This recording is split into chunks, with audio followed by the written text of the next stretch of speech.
Hello and welcome. आप देख रहे हैं गुड रिटर्न्स। मैं हूं आपके साथ अर्णिमा द्विवेदी। देखिए, इस समय भारत एक ऐसी सिचुएशन के बीच में है जहां पर कई सारे सवाल हैं इंडियन इकोनॉमी के सामने।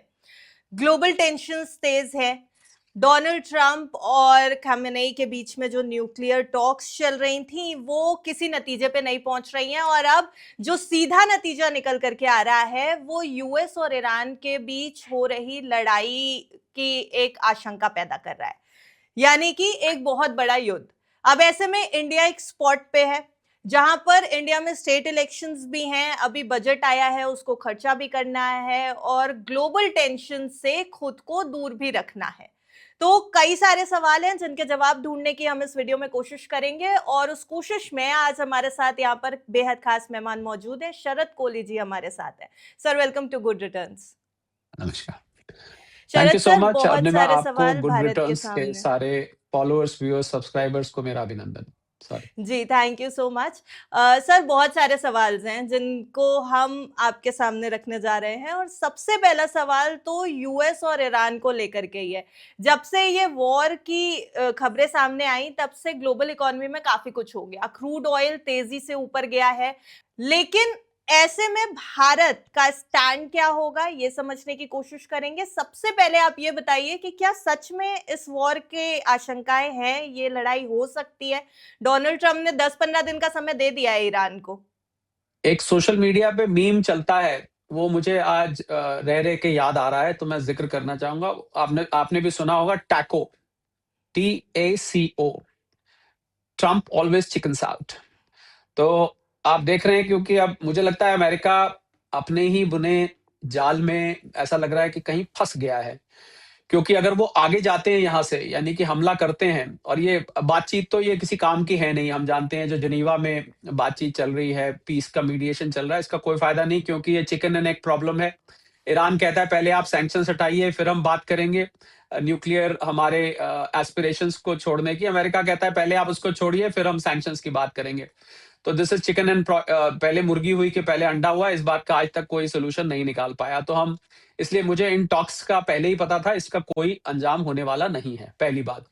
दूसरी बात यह है कि मैंने क्यों कहा कि अमेरिका बहुत आगे बढ़ चुका है। अब्राहम लिंकन नाम की शिप वहां आ चुकी है, अरमादा नाम की शिप आ चुकी है, बार बार ड्रिल्स करे जा रही हैं, जेट्स वहां पर प्लेस कर दिए गए हैं। पर अभी परसों एक बहुत बड़ा डेवलपमेंट हुआ अर्निवा, जिसने मेरे भी कान खड़े कर दिए, और शायद दुनिया भर जियो पॉलिटिक्स में जो लोग फॉलो करते हैं उनके भी कान खड़े करे होंगे, कि रशिया ने अपनी एक शिप वहां भेज दी है। तो जब तक खाली ईरान की बात थी तब तक तो ठीक था। जब तक अरब नेशंस कह रहे थे कि हम अपने बेसिस को इस्तेमाल नहीं करने देंगे, और ट्रंप साहब के सामने दिक्कत ये आ गई कि उनके 50,000 सैनिक उस इलाके में हैं, पर वो किसी भी बेस का इस्तेमाल नहीं कर सकते हैं, चाहे वो यूएई में हो, चाहे वो सऊदी अरेबिया में हो, किसी भी वेस्ट एशिया के देश में हो। तो उन्होंने फिर सोचा कि वो डिएगो गार्शिया एक जगह है मॉरिशस के पास, मॉरिशस से करीब, आप समझिए बहुत करीब है मॉरिशस के। अब वो मॉरिशस के एडमिनिस्ट्रेशन में पहले यूके के पास होती थी, तो यूके ने कुछ समय पहले वापस दे दिया मॉरिशस को। तो ट्रंप साहब ने, बल्कि मुझे याद है उस समय उनको स्टूपिड भी कहा था कि ये नहीं करना चाहिए था, आपको ये जगह देनी नहीं चाहिए थी। तो अब वो उस जगह को इस्तेमाल कर, तो कुल मिला के उनको जो सपोर्ट मिलना चाहिए अरब नेशन से और कुछ यूरोपियन नेशंस भी, क्योंकि जब से उन्होंने ग्रीनलैंड का ये सारा सा राग छेड़ा था तब से यूरोप से भी उनके संबंध अब वैसे नहीं है जैसे पहले हुआ करते थे। तो ट्रंप साहब ऐसा लग रहा है आगे बढ़ के थोड़े से अलग थलग से पड़ गए हैं। क्या वो अकेले इस युद्ध को लड़ पाएंगे? और ऐसे में जब रशिया ने शिप भेज दिया है वहां पर, तो मैं अगर पूछूं तो अमेरिका की पोजीशन इस समय ऐसी ही है अर्निमा, ना तो वो आगे जाने लायक हैं, क्योंकि आगे जाते हैं तो बहुत भयंकर युद्ध छिड़ सकता है, और रशिया और अरब नेशंस उनके सपोर्ट में खड़े हो सकते हैं। सिर्फ अमेरिका के साथ इजराइल है, हम सब जानते हैं, और कोई मुझे अभी नेशन सपोर्ट करता हुआ नहीं दिख रहा। और अगर पीछे जाते हैं तो नाक का सवाल आ जाता है, साख का सवाल आ जाता है। उधर मिड टर्म इलेक्शन है 2026 में, थोड़ा सा हर सरकार कोशिश करती है ध्यान भटकाओ, लोकल मुद्दों से हटा के अंतरराष्ट्रीय मुद्दों पर लगाओ। ये तो दुनिया भर में ये पॉलिटिक्स में प्रचलन होता है। तो मुझे लग रहा है कि ये लड़ाई होगी। इसके इसके चांसेस मुझे 40% दिखते हैं, नहीं होगी इसके चांसेस 60% दिखते हैं। तो इसको देखते हुए, पर जब तक ये बादल मंडराते रहेंगे ना ऊपर, तब तक के लिए ये जरूर होगा कि ये मार्केट्स को वॉलेटाइल रखेगा। ये मार्केट, अभी देखा आपने कल यानी 19 फरवरी को मार्केट 350 पॉइंट से ज्यादा निफ्टी गिरा, 1200 पॉइंट से ज्यादा सेंसेक्स गिरा। जी। आज हम 20 फरवरी में, आज मार्केट ने उससे लगभग आधा, वहां से अभी इस समय जब हम बात कर रहे हैं, आधा रिकवर कर लिया, क्योंकि उन्होंने कहा अभी 10 दिन का टाइम और ले लेते हैं। तो हुँ। पहले वो अपनी डेट देते हैं, फिर उसको एक्सटेंड कर देते हैं, फिर डेट देते हैं, फिर एक्सटेंड कर देते हैं, और बहुत दिनों से यही चल रहा है। तो मार्केट को ये टेंशन दे रहा है, कभी खुशी, कभी गम। मैं इसको इस तरीके से कहूंगा मार्केट को, अगर मैं एक लाइन में कहूं, कभी खुशी कभी गम। एक दिन गम के, भी गम के बादल, लड़ाई के बादल, और खुशी के अभी टल गया। यही यही हाल सोने चांदी की मार्केट में भी हो रहा है, कमोडिटी मार्केट में भी यही हाल हो रहा है। तो मुझे लग रहा है इस सब के बीच आपका जो दूसरी, आपने जो ओपनिंग स्टेटमेंट दी कि भारत की यहाँ पर क्या पोजीशन रहेगी, आपकी इजाजत हो तो मैं उस पर भी बोल दूं, या जी। आप इसको सवाल को किसी और तरीके से करना सर, चाहते हम हैं तो यही मैं उसके पूछना ही इंतजार चाहते करता हैं हूं। आपसे कि भारत अब यहाँ पर क्या करेगा? देखिए, भारत की पोजीशन बड़ी स्ट्रेंज हो गई है, पर अभी भारत का ताजा ताजा अमेरिका के साथ जो एफटीए है, जो फ्री ट्रेड एग्रीमेंट है, जो भी कह लीजिए आप, इंटरिम फ्रेमवर्क रखा गया है, मार्च में फाइनल साइन होना है।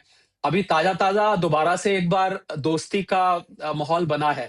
तो जब नया नया दोस्त बना हो, तो आप नहीं चाहेंगे कि भाई नया नया दोस्त नाराज हो जाए, कुछ हम ऐसा करें। इधर भारत के ईरान के साथ बहुत अच्छे संबंध हैं। चाबहार पोर्ट, भारत ने इतनी बड़ी इन्वेस्टमेंट करी, चाबहार पोर्ट भारत ने मैनेज किया, उसमें इतना पैसा लगाया। ईरान के थ्रू हमारा बहुत सारा व्यापार होता है, हम तेल भी थोड़ा बहुत लेते हैं, ट्रांजिट रूट भी है।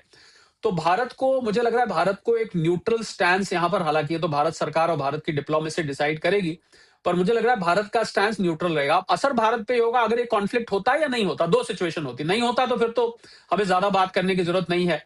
मुझे लग रहा है अमेरिका ये जरूर चाहेगा, अगर नहीं होता तो कोई अच्छे कारणों से ही नहीं होगा, या टैको, जो मैंने जिसका शुरू में बात किया है, वो टैको फंडामेंटल बीच में आएगा।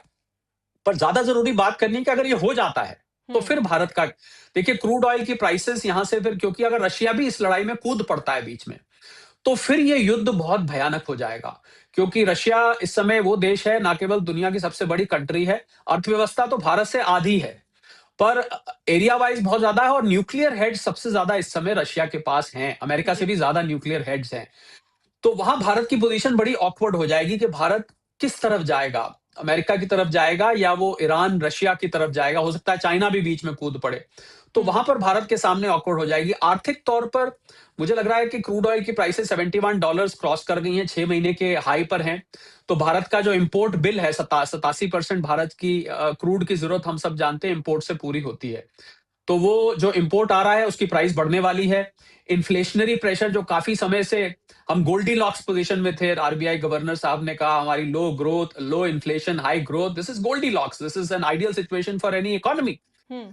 तो वो गोल्डी लॉक्स पोजीशन फिर हमसे कुछ देर के लिए जाती रहेगी, क्योंकि फिर इन्फ्लेशनरी प्रेशर्स आने लग जाएंगे, हमारा इंपोर्ट बिल बढ़ जाएगा, और फॉरेक्स पे भी प्रेशर पड़ेगा। हमारा ट्रेड डेफिसिट, ओवरऑल जो ट्रेड डेफिसिट है वो भी बढ़ेगा, पहले ही वो बढ़ा हुआ है।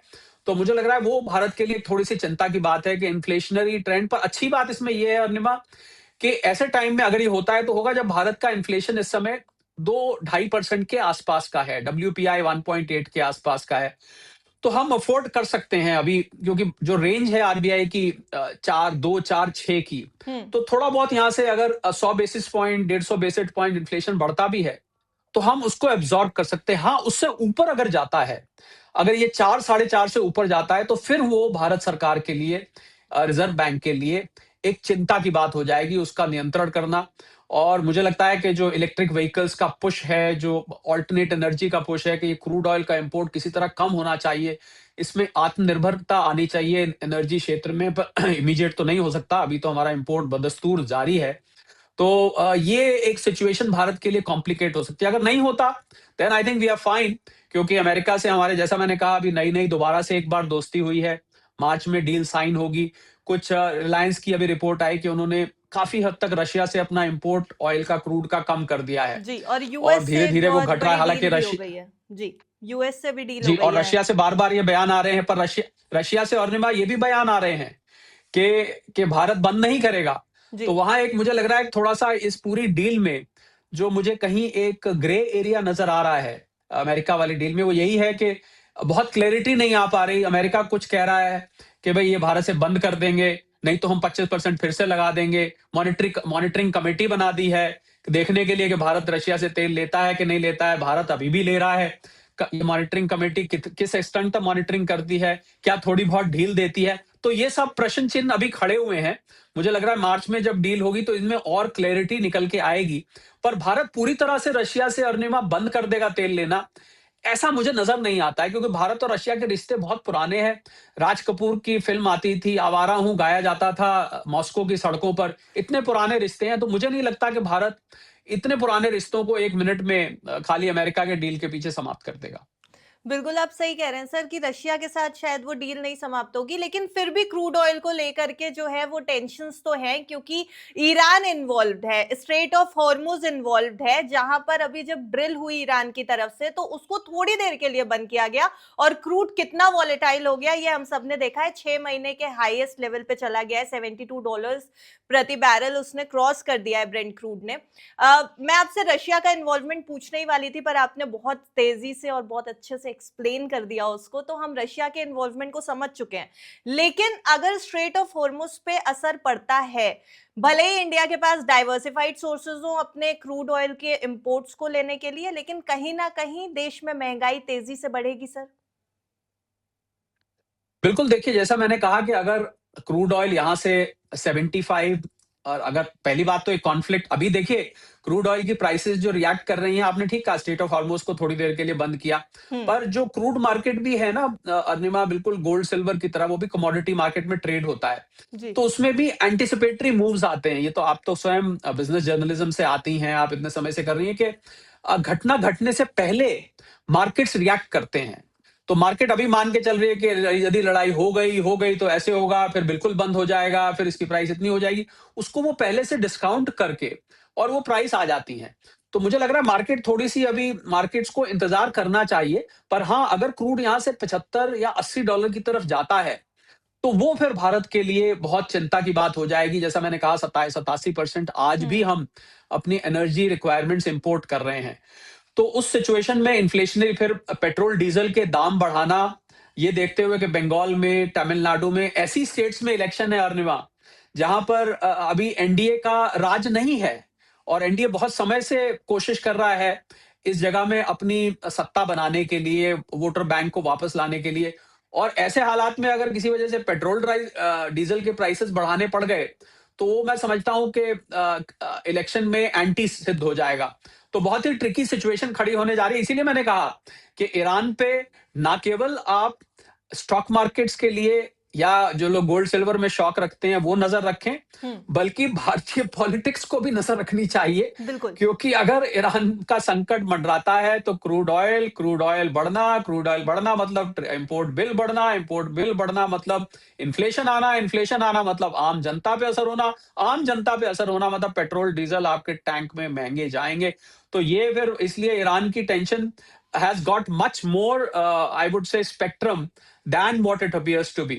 Thank you so much Sharad sir. बहुत सारे टॉपिक्स को हम लोगों ने आपके साथ Thank you. डिस्कस करने की कोशिश की है, बहुत सारी चीज़ें समझ में आएंगी, ग्लोबल इकोनॉमिक से लेकर के भारत में जो लेऑफ्स की टेंशन चल रही है और मार्केट में जो उथल पुथल है, ये सब कुछ। Thank you so much for joining us.